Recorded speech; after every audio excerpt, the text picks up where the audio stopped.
शिक्षा के परिवार के सभी शिक्षक साथी शिक्षा वर्कर हैं और आभार प्रकट करते हैं। और यह आत्मीय संबंध, यह स्नेह और यह आप सबका आशीर्वाद, आप सब बड़े हैं, इंटर वाले माध्यमिक के हैं, हम बेसिक हैं, लेकिन जो क्रम बना है जो 2020 का है उसका पालन करते हुए हम लोग मिलकर के आज विचार कर रहे हैं कि बच्चों की शिक्षा जो आज बाधित हो रही है, किन्हीं कारणों से बाधित हो रही है। तो राष्ट्रीय शिक्षा नीति जो 5+3+3+4 का जो मॉडल है यह किस रूप में क्रियान्वित हो कि हम सब सफल हों। सबका मिशन है हर बच्चा पढ़े, हर बच्चा पढ़े। आज क्या स्थिति है कि बच्चा हमसे आपसे छीन लिया जाता है, जैसा कि गुरुजी ने बताया कि वो चोरी कर लिया जाता है। जाता कहाँ है?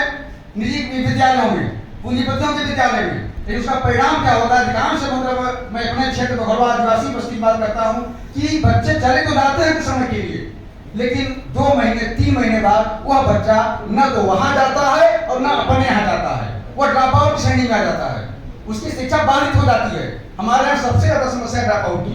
हम कह भी नहीं सकते कि बच्चा नहीं पढ़ रहा है, वो पढ़ने तो गया, 2 महीने पढ़ा, 3 महीने पढ़ा, उसके बाद हम कहाँ खोजते फिर रहे हैं उसका नामांकन हुआ है कि नहीं हुआ है, वो बच्चा ड्रॉप आउट श्रेणी में है। अभी खैरपुर के प्रधानाध्यापक अनिल प्रकाश जी यहाँ पे नहीं है, बधाई के पात्र हैं। वो आए कहे मास्टर साहब हमको बच्चों को दीजिए, हमका बच्चे तो बहुत हैं लेकिन 4 किलोमीटर दूर यहाँ से बच्चे जमेंगे कैसे?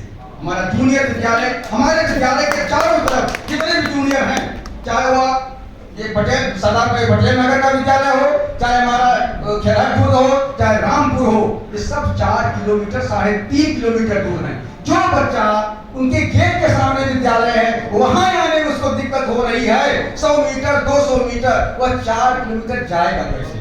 तो उन्होंने एक प्रयोग किया, चलिए मास्टर साहब हमको सहयोग करेंगे, आप भी सहयोग करिए, स्टाफ से बात करेंगे, ई रिक्शा लगाते हैं, ये बच्चे हमको चाहिए। बच्चा चूंकि है नहीं यहाँ पे, हमारी बच्चा नहीं, उनकी भी मजबूरी है और हमारी मजबूरी, हमारे बच्चे पढ़ रहे। हम लोगों ने मिलकर प्रयास किया, एक रिक्शा लग गया, 200 रुपए पर डे लेता है और कम से कम 15 बच्चे ड्रॉप आउट बच्चे, जो बच्चियां 20 साल पढ़ के निकली हैं वो कभी पढ़ न पाती। हृदय की पीड़ा का बता रहा हूँ, बच्चियां मुस्कुराते हुए पढ़ने जा रही हैं, डेली रिक्शा मिलता है कहीं रास्ते में, कितनी खुशी मिलती है। तो आज जो शिक्षा नीति बनी है, आपका बेसिक माध्यमिक तब मजबूत होगा जब बेसिक मजबूत होगा, और बेसिक तब मजबूत होगा जब इसका पहला पॉइंट 5 मजबूत होगा।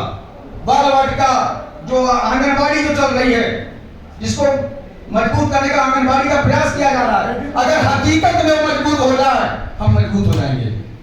अगर सिस्टम को सुधारना तो मजबूत करिए, और मजबूत नहीं कर सकते तो कागज पे चलाने को बंद कर दीजिए, उन बच्चों को हमको दीजिए।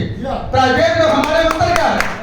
3 साल का बच्चा, 4 साल का बच्चा, वहाँ कोई नॉमिनेशन नहीं है, उस बच्चे को ले गए बना पढ़ा रहे हो, 2 साल 3 साल पढ़ाएंगे, उसके बाद कक्षा 1 में नाम लिखेंगे।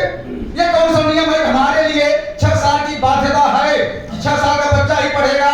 उनके यहाँ बाध्यता क्यों नहीं है? आईटी योजना उनके ऊपर लागू क्यों नहीं है? शिक्षा का नियम उन पर क्यों नहीं लागू है? ये प्रश्न से पूछा जाना चाहिए, हमारे नीति नियंताओं से पूछा जाना चाहिए। बच्चा तो बच्चा होता है, वो नाम निजी विद्यालय का है, सरकारी विद्यालय का है। जब हमारे यहाँ लागू नहीं है, वो नाम कैसे लिख रहे हैं? जब वो नाम लिख रहे हैं, हम क्यों नहीं लिख सकते? वो बच्चा अगर 4 साल में हमको मिल जाए, 4 साल का बच्चा, उसको पढ़ाने का अधिकार हमको मिल जाए, वो बच्चा हमारे यहाँ रहेगा।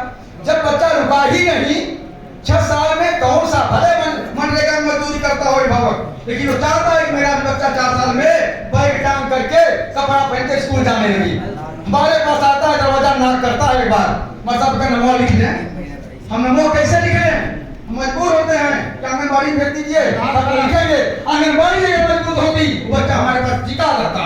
आंगनबाड़ी मजबूत नहीं है, आंगनबाड़ी मजबूत नहीं है, वो बच्चा हमारा छीन लिया गया 4 साल की उम्र में। 6 साल का बच्चा पाएंगे कहाँ से? जब हम नहीं पाएंगे तो बेसिक ध्वस्त होगा, माध्यमिक भी ध्वस्त हो रहा है और डिग्री कॉलेज महाविद्यालय भी ध्वस्त होगा।